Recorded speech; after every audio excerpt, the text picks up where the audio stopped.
Nerġaw għal darba oħra nsellmulkom u nirringrazzjawkom ta' rispons sabiħ li qed ikonna.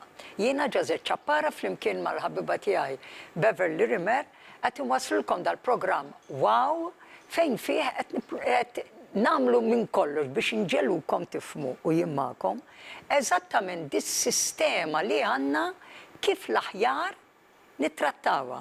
Għaliex ħafna drabi nieħdu affarijiet for granted sakemm jibda uġigħ. Jew sakemm jibda xi ħaġa jdejjaqna bħal bloating, konna l-istonku nħossuh minn fuq, jew ħafna aċiditati l-għalejna. Illum li se nagħmlu huwa se nżidu naqra fuq dak li semmejna l-aħħar darba għax kellna ħafna minnkom li xtaqgħu ftit iktar informazzjoni fuq din l-idea ta' gluten, għaliex ikonna dal-ħruq, eċċetera. U eżatt huwa dan it-topic illi se nippreżentaw illum. So, hello Beverly, thank you for being with us again.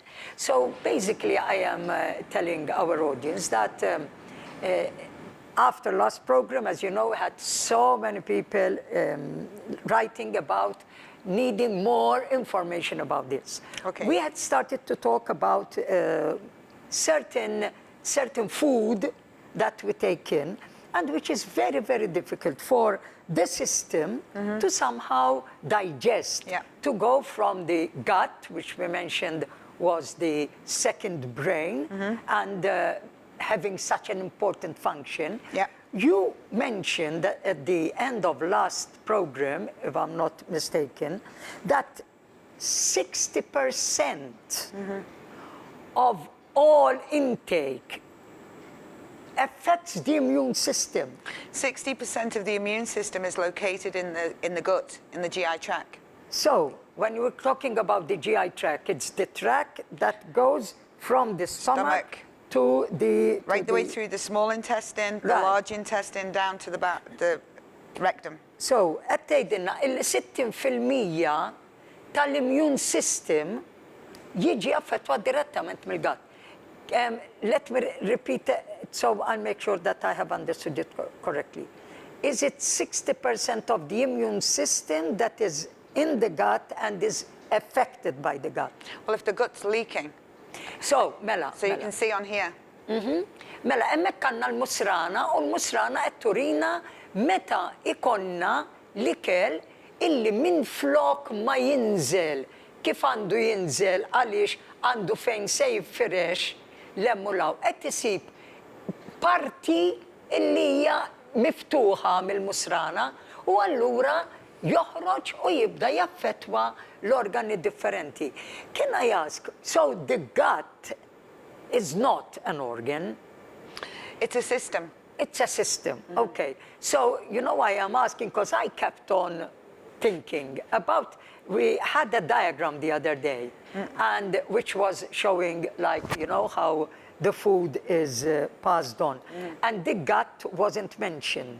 So it is important to understand that there is a difference between the gut, between a system and an organ.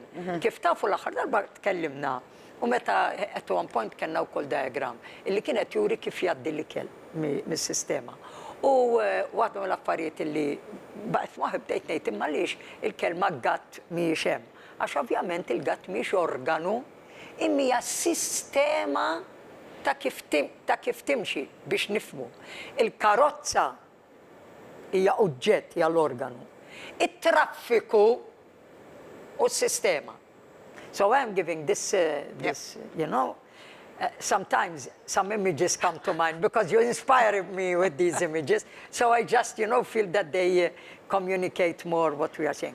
U allura li qed jiġri, se nitlob lil Beverly issa tgħidilna allura kif eżattament din il-ħaġa tiġi il-musrana taffettwa daqstant l-immune system u s-sistema mbagħad kollha. So can you just go a little bit more in detail and specify how exactly is the gut affecting the immune system, okay? Which 60% of it depends on it. And then how does this relate to the whole system? I think, you know, we spoke about how the gut can leak. And I Yes. think if we've got a leaky gut, then obviously anything that's inside that gut is also leaking out. And it holds the 60% of the immune system, also holds good and bad bacteria known as the gut flora. So that's in there, 60% of the immune system's in there, and the acid which breaks down food is in there.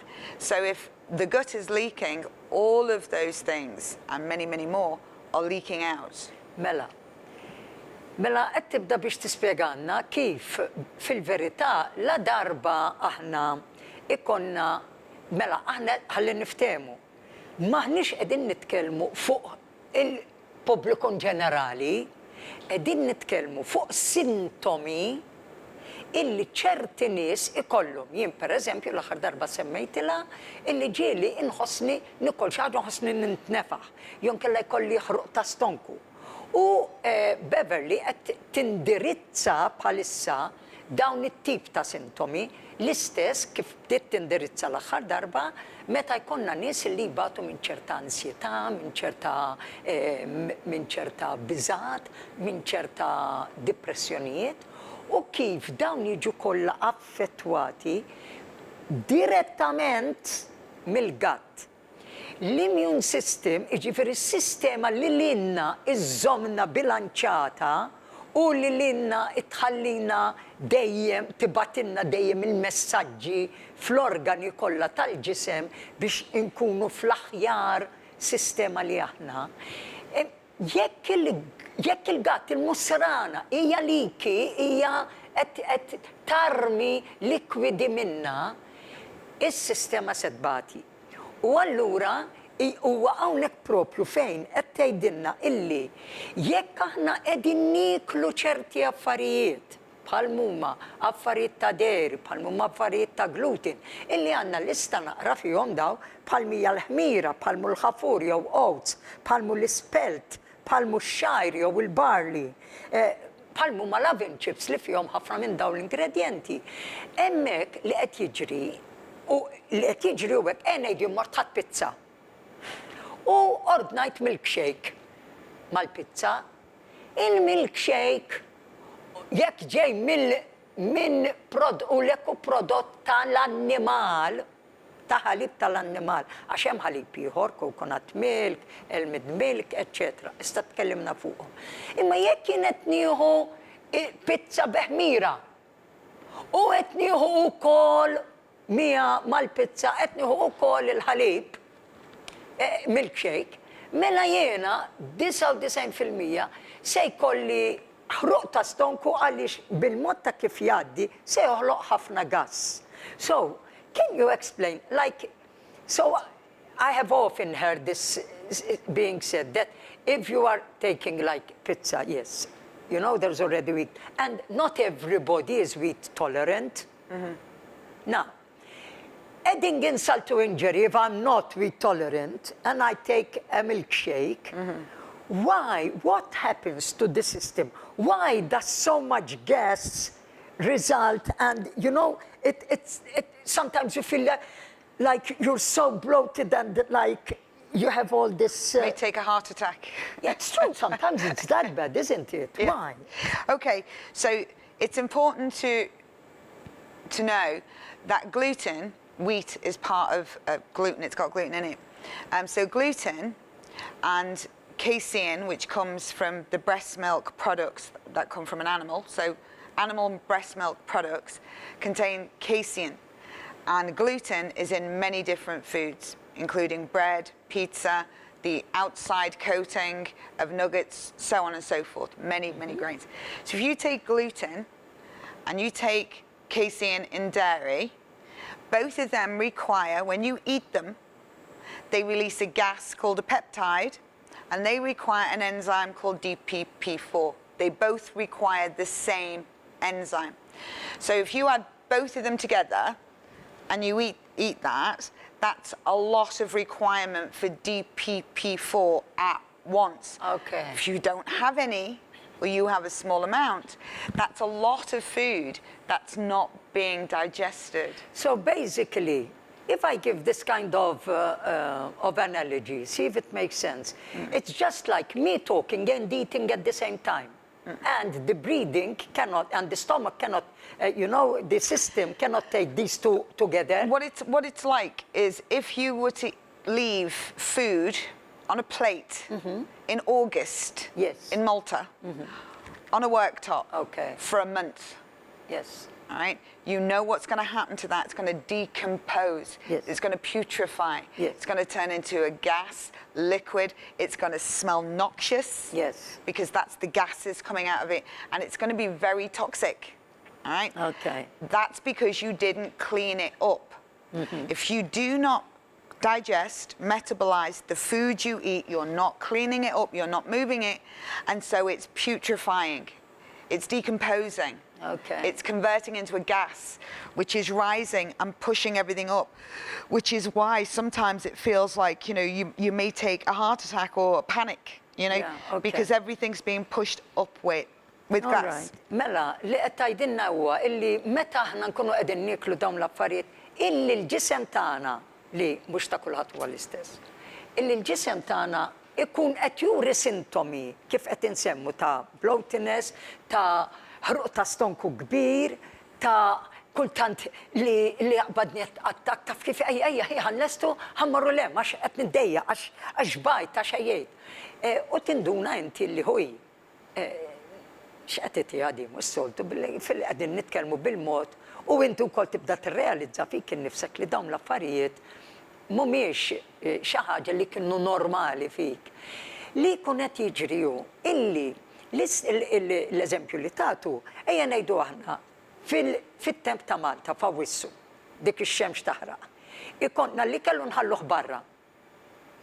X'jiġri mill-ikel? Jekk tħallih jumej barra, jibda jiddekompozja, jibda jinten, jibda jimmoffa u ma tistax tiklu dak tittarmih. Jekk int se titfikel ieħor fuqu, se jiġri.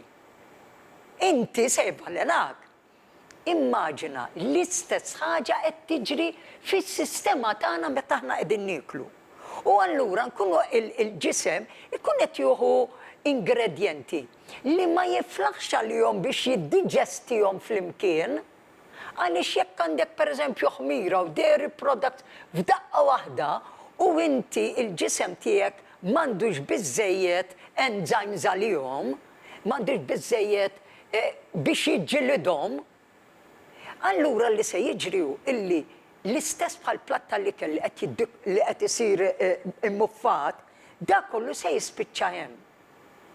U jibda inawwar il-musrana. Il-musrana tibda tillikja, dak li kell immuffat se jgħaddi minna, m'għandux fejn jiġi ippurifikat u jibda jinfirex kullimkien mal-ġisem kollu. U li jiġri hu meta ħanerġa' niekol, għax aħna niklu regolari, jerġa' l-ikel mar fuq dak li hemm. U jimmoffa iżjed u jiddeġenera iżjed u jitfa' ħafna iktar imbarazz u eżatt meta l-ikel ma jmurx fejn suppost għandu jmur, x'jiġri jiġi attakkat u immedjatament ikollna infjammazzjoni. U l-infjammazzjoni tibda tikber u tiżviluppa f'partijiet differenti tal-ġisem. So once this happens, that is then why the immune system starts to degenerate, is it? It's just not doing its job. It's not allowed. The environment, once the gut starts to leak, the environment inside is a bit chaotic, to say the least. So, you can see symptoms such as very obvious, you've just explained them, bloating, gas, constipation, or IBS going many times in the day. Depression, anxiety, these are symptoms from one end of the scale to another, because everyone's different, and in combinations that are different, that you would notice. You might not associate them with the food you're eating or with leaky gut, but these are symptoms we can notice. There are silent symptoms. One of them is the immune system. So you don't hear or feel that your immune system is low. You won't know that until you get sick and you don't recover quickly. Okay. Or you're constantly in a state of runny nose, running eyes, chronic fatigue, feeling very tired. You know, one of the things I think is very important to understand is when your body gets in that state, particularly if you've got depression, cortisols, which is a stress hormone, are affected, and your body moves into what's known as a sympathetic status in order to deal with the problem at hand, you know, whatever you're stressing about. It conserves energy and takes that energy away from your digestive system, all right? Okay. So this is where low immune system is. So remember, the immune system predominantly is in the stomach, all right? Okay. And so if you're in a state of shock, a state of anxiety, then your sympathetic nervous system is dominant, and it's going to take the energy away from your digestive system. Oh. So that's away from your immune system. And so the immune system then gets more and more affected. That's why gut, brain, bowel, axis, they are the traffic lights. Okay. All Now, right. That's a lot for me, huh? Very important. And we need to go into this in great detail, because as people start to understand more, for example, this week, you either go to the toilet 14, 15 times a day, or maybe once a week. Both of those is not normal. It's not good. Okay. All right? So there's a symptom. Now, maybe if you're suffering from that, the first thing you do with this information is try to reduce your dairy, reduce your gluten. And see if these symptoms Persist. or maybe they're just going to reduce a bit. Maybe Yeah, instead of going that's once right. every 5 days, you go once every 3 days. Yes. This is an improvement. Yes. Instead of Okay. 10 times a day, Yeah. maybe you go so 5 it's times important a day. that we actually keep track of what is happening to our body. Whatever you put in has got to come out. Yeah. All right. Mela, ħanibda minn tal-aħħar li qaltilna illi dak kollu li aħna nieħdu irid jitlaq minn ximkien. Issa, jew se jitlaq b'sistema illi jekk għandna il-gatt, il-musrana, għandna li jaffettwa il-moħħ u jaffettwa l-imsaren li jkunu qegħdin bilanċati, allura m'għandix problemi. Imma jekk is-sintomi qed juru illi jkollok jom nieħrek aktar spiss, jew għajnek qatru spiss, jew inkella illi tħossok bloated, jew tħossok depressed, jew mood swings qawwin, dik hija indikazzjoni illi ħoj hemm xi ħaġa x'imkien li qed tgħidlek hello, hu ħsiebi, you know, għaliex hemm xi ħaġa mhix daqshekk tajba. L-importanti nifmu illi aħna mhux biss nagħtu każ difrejna u xarna u x'nilbsu, imma importanti ħafna li naraw ġewwa li nkunu konxi ta' x'qed jiġri minn ġewwa.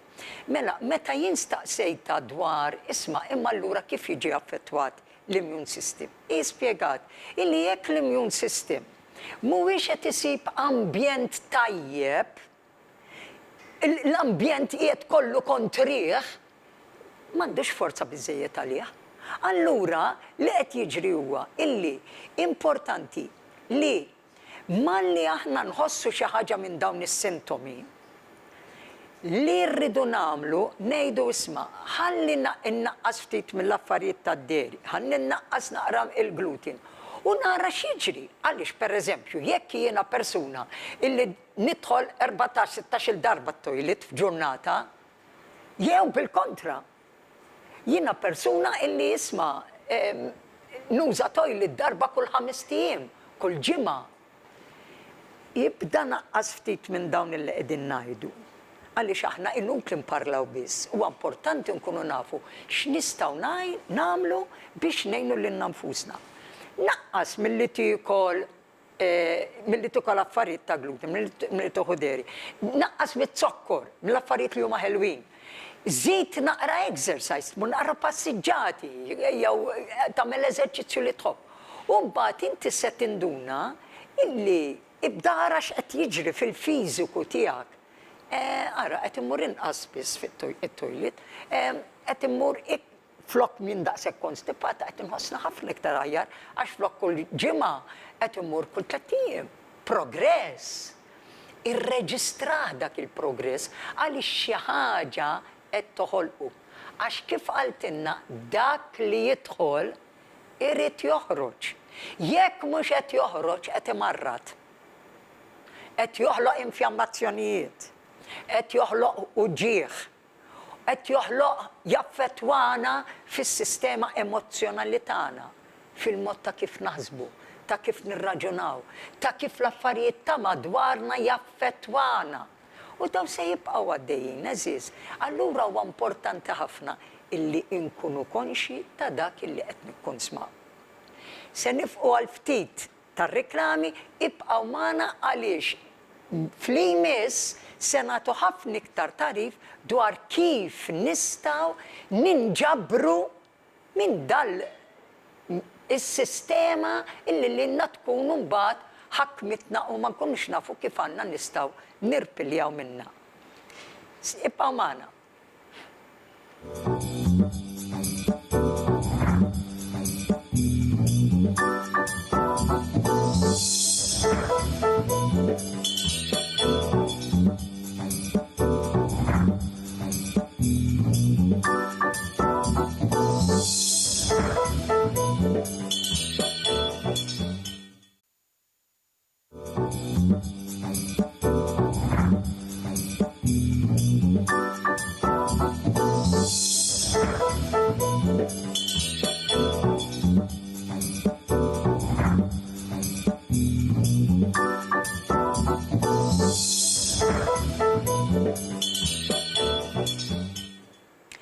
Mela, rġajna ma'kom hawnhekk u għal dawk li għadhom kif inaqdu magħna issa jiena u l-ħabiba tiegħi Beverly Rimmer qegħdin hawnhekk biex flimkien intukom naqra ta' tarif u ta' sistemi ta' kif nistgħu neħdu ħsieb ħafna aktar ta' nfusna. U llum konna qegħdin nitkellmu fuq l-effett qawwi illi għandha il-musrana f'dik li hija il-moħħ u wkoll l-imsaren u kif dawn flimkien jaffettwaw is-sistema kollha tagħna. Semmejna però għadna ma tħannix daqshekk fid-dettall tagħhom imma qed insemmu kif meta aħna nikkonsmaw nieħdu ċertu ikel bħal huwa ħmira, bħal mija huwa l-ħafur, pereżempju l-oats, l-ispelt, il-barley jew ix-xejr, jew oven chips, jew il-coatings ta' pereżempju chicken nuggets u affarijiet hekk, dawn ħafna drabi ikollhom effett fis-sistema tagħna illi allura jaffettwaw il-musrana illi bil-mod, bl-ammont ta' imbarazz illi ikun fihom joħolqulna problemi u nibdew nħossu sintomi bħalmu kważi tuħtanif, paniku, ansjetà, depressjoni, inħossuna ħruq ta' stonku kbir u għana qegħdin propju nindirizzaw illum dawn it-tip ta' sintomi biex nevitawhom kemm jista' jkun. U tkellimna ħafna fuq kif anka is-sistema l-immune system li jiġi affettwat minħabba illi 60%, 60% tal-immune system irrid jiddilja, jrid jaħdem mal-gatt, ma' dan, mal-musrana u ma' dak kollu li għaddi minnu biex ikun jista' jgħinu. Imma jekk l-environment, jekk dak illi qed issib l-immune system huwa imbuffat, huwa dekadenti, huwa ħażin, ma tantx jista' jibqa' jkollu dik il-forza illi normalment ikollu biex jgħinha. So, hi Beverly. So we're going to move on now to something which I feel that is very important for us to understand. So yes, all of this, mela da kollu li qed insemmu joħloq il-kawża li hija leaky gut, li hija musrana li tkun qed tillika li tkun qed terħi minna nnifisha ċertu materjal li joħloq fjammazzjonijiet u mart. So, assuming I am one of those people who at times, yes, I do have bloating and yes, I do have these heartburns. Ikolli dan jena nejta li ġili kolli jħed il-bloatiness u ikolli u koll del-ħruq ta' stonku. What can be done to seal the gut? And can such conditions be reversed? Okay, so leaky gut, once it's leaking, is classified as an autoimmune disorder. Okay, it's just like diabetes is an autoimmune disorder. Leaky gut is an autoimmune disorder. So, għattajdin nawnek, illi jekk aħna qed imbagħtu minn dawn l-affarijiet, dawk għaw taħt il-kategorija ta' autoimmune disorder, ta' disordni ta' sistema autoimmunitarja. Iġifiri, l-istess bħalma jiġri meta jkollna diabete, etc. So, għalhekk qed ngħidu kemm huwa importanti li nifhmu li leaky gut irridu nittrattawha b'mod serju. We need to deal with this leaky gut in a very serious manner.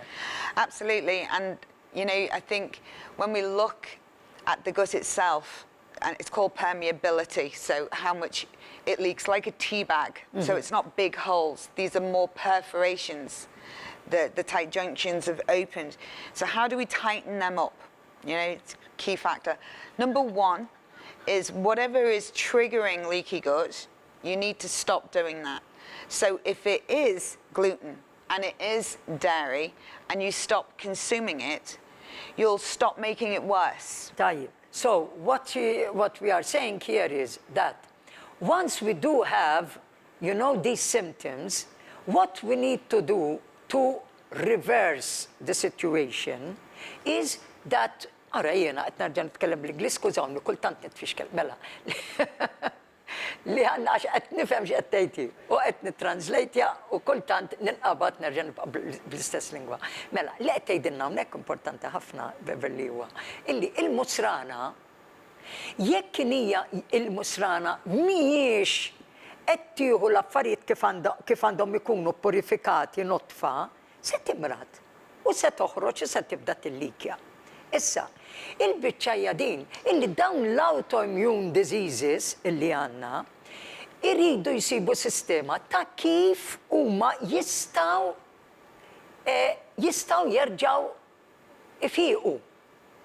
U biex l-ewwel pass illi jrid jiġri huwa illi nibdew naraw ftit neliminaw mis-sistema ngħidu ara meta qed innaqqas il-ħobs qed ninduna li inħossni tajba. Mela dik taf tkun fattur illi lili se jgħinni biex ma nibqax daqshekk konstipata, biex ma nħossniex daqshekk bloated. Għaliex? Għax il-musran għandha l-effett ta' tea bag. Inti kollok it-tea bag nixfa. Ma li inti se titfaħħa fl-ilma se jiġrila tintefaħ u terħi. U l-istess jiġrila l-musrana. Jekk qed tieħu xi ħaġa illi hija aċċessiva liha li l-musrana ma tiflaħx għaliha, l-istess bħat-tea bag se tneffaħ u se tillikja u se tibda tippressa fuq il-musrana b'mod illi mbagħad tibda tillikja. Malli tibda tillikja se nibdew nimerdu. Mela jekk jiena il-kawża tagħha hija l-gluten, mela jien biex qed inkompli nżida għada pitpitada għax qed innaqqas ħafna gradienti tal-gluten jew tad-deri u allura ma tibqax tikber din in-nefħa imma l-inqas tkun contained, limitata kif inhi u meta jiena nibda naqta kważi għal kollox għax minix qed inħossni daqshekk ħażin, di terġa' tibda issib li l-nifisa lura. I love your face, eh? When you're looking at me in that way, it means that I'm either saying something really out of the context or that you are following what I am saying. Which one is it? I'm following what you're saying just now. So actually I'm giving, because I like the idea of the tea bag that you gave. And I am explaining that once the gut is getting something that's not good for it, it's having the effect of the tea bag. Now, the tea bag grows, you know, and it leaks. Now, the minute that we take more of the same in, the bigger it grows and the worse it gets. Yep. The minute we start to control the intake of whatever is gluten, or whatever is sugary, or whatever is dairy, then it will not grow, and that which doesn't grow is getting smaller, yes? It is, and the problem is, whilst certain foods can trigger leaky gut, once leaky gut is there, any food that you consume is going to leak out. So this is why it is an autoimmune disorder. So we have to really, one, cut off the damage. That's really thinking about food elimination and seeing if that eases your symptoms. So the number one is always food. Food elimination. So l-ewwel ħaġa li rridu nagħmlu hi x'inhi ma nistax ngħid jiena x'inhi ma ngħix bla ħobs. Mela għex bil-ħobs u ibqa' bl-ansjetà. Jew għex bil-ħobs u ibqa' bil-ħruq ta' stonku. Qed tifhmuni x'qed ngħidu, jiġifieri dana you can't get the best out of both worlds, we say. No, and anyone that joins the group, the Facebook group, you can click on files and download a food and mood diary, and it is incredible. People write down what they're eating, and then they score their mood, and there is they can see the correlation, and then the bowel movements that they have. So you know, it's really good to keep a bit of a record, so you can see it yourself. Okay, so mela qed tgħidilna hawnhekk kemm huwa wkoll faċli li intom bħala telespettaturi issegwu wkoll il-Facebook page. Is it a Facebook page? Yep. Yeah, group. okay. A group, Facebook group. It's a Facebook group of Waves of Wellness. Waves of Wellness.life. U meta segwa se tsibu wkoll illi hemm nies illi u tajjeb illi anke aħna nżommu dar rekord illi jkunu qegħdin jiktbu is-sintomi li għandhom huma u x'qed jeliminaw. Jekk mhux se telimina inutli m'għandikx ċans illi inti aħna qedniha kemm il-darba anke fit-talks li nagħmel jien ma' Karl. Jekk inti tagħmel dak li dejjem għamilt, ir-riżultat se jkun dejjem l-istess. If you do what you've always done, you will always get what you always got. Yeah. So, importanti mela daw qed jgħidu is-sintomi tagħhom, what they are eliminating, dak li qed ineħħu mis-sistema ta' ikel tagħhom u ir-riżultat tagħhom x'qed ikun f'dak li huwa jekk kien hija huma kienu jbatu minn konstipazzjoni, jekk kienu qed ibatu minn ansjetà, jekk kienu qed ibatu minn ruq ta' stonku. U intom tistgħu wkoll iżommu l-istess tip ta' djarju biex intom magħhom tingħaqdu ma' dal-grupp u tkunu wkoll tistgħu taqsmu u titgħallmu u jkollkom iżjed informazzjoni kif intom tistgħu tirranġaw is-sistema tagħkom. U bekk tkunu tistgħu iżjed tissaħħu f'dan l-ambjent illi mhuwiex san fis-sistema. U taraw illi jkun hemm kambjament enormi. Mela, can I put on another question, or is there something else that you want to amplify? What I was going to say is, I think it's really important that when people are looking to feel better and start to stop the damage of the gut, then they need to start stabilizing it. And one of the things that's very easy to do to stabilize the gut is a live good bacteria, because your stomach has good and bad bacteria in it, needs both. So to get a good live bacteria in there can really help to calm the environment and stabilize the GI tract. And one of the ones that I really recommend, I've been using them for over 25 years, is BioCult. BioCult is very good for doing that. It's got billions and billions of good bacteria in it. And so taking one a day is most helpful. At the moment, I've been very fortunate to be able to source BioCult Boosted, which is not in Malta yet. It arrives at the end of this week. And BioCult Boosted is for the immune system, the good bacteria, and digestion in one. And it is changing the way the environment inside the gut is balanced, and the speed, and it's simple. It's one teeny tiny capsule of billions of good bacteria every day. Okay. Mela, bażikament qed tgħidilna li mela aħna għedna l-ewwel mod ta' kif aħna nistgħu nerġgħu insibu saħħitna dik li hija sistema, għedna li rridu neliminaw dak l-ikel illi lilna qed jagħmlilna ħsara. It-tieni mod huwa illi biex nistabbilizzaw u nerġa' jkollna il-musrana b'saħħitha huwa illi ngħinuha bakterja tajba. Il-ġisem għandu bżonn ta' ċerta bakterja illi tkun tajba biex tgħinek timxi l-qudiem jew inkella titfek lura. Issa, meta aħna qed nieħdu bakterja tajba, l-effett tagħha se jkun illi jikkalma l-ambjent bħal meta qed innatfu l-kamra. You know, għandek garaġ minn l-imbarazz u se tagħmel mela mhux tiknes biss trid tarmi. Wara li tarmi mhux titfal ilma biss trid taħsel u tqaxxar dak li jkun hemm. U ħafna drabi nużaw ċertu affarijiet illi jridu jaqilgħu il-ħmieġ. U waħda minn dawn l-affarijiet li taqla l-ħmieġ hija il-good bacteria. U mbagħad permezz tagħha l-ambjent se jkun aħjar, il-garaġ se jkun f'post tajjeb u inti tista' terġa' tibda tipplejsja l-affarijiet f'posthom. And once, la darba li mbagħad ikonna dil-bakterja tajba, fil-ġisem, għax intajt il-paragun tal-garaġ, fil-ġisem li jiġriju illi l-musrana terġa' tistabbilixxi ruħha u terġa' tibda ssaħħaħ lilha nnifisha.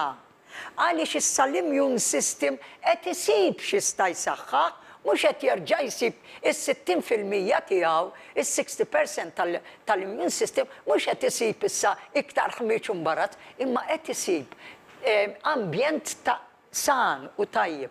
U allura se jerġa' jgħin iktar biex dak li qegħdin niklu permezz ta' dil-bakterja li qed tgħidilna li tgħin ħafna l-immune system u tistabbilixxi it-trakt ta' fejn jgħaddi l-ikel biex ikun iżjed nadif u jista' jiġi maffeċ tajjeb mis-sistema tagħna, imbagħad jekk semmit xi ħaġa illi wieħed jista' jieħu kuljum li huwa l-BioCult u qed tgħid illi din hija xi ħaġa illi meta aħna qegħdin neħduha regolari l-ammont ta' bakterja tajba illi aħna qegħdin nagħtu lil ġisimna qed tgħin lill-musrana biex ikonna sistema illi tkun b'saħħitha u li tkun digestibbli ħafna. Mela, wasanna fit-tmiem tal-programm tagħna, però nitolbukom biex il-ġimgħa d-dieħla tibqgħu magħna għax se nidħlu fid-dettall fuq ir-relazzjoni importanti li hemm bejn il-gatt, il-brain u l-bowel, il-musrana, il-moħħ u l-imsaren. Kunu magħna għal aktar programmi importanti fil-waqt li nsellminkom jiena Ġożett Ċappara u Beverly Rimmer ngħidilkom saħħa u slim. Wow!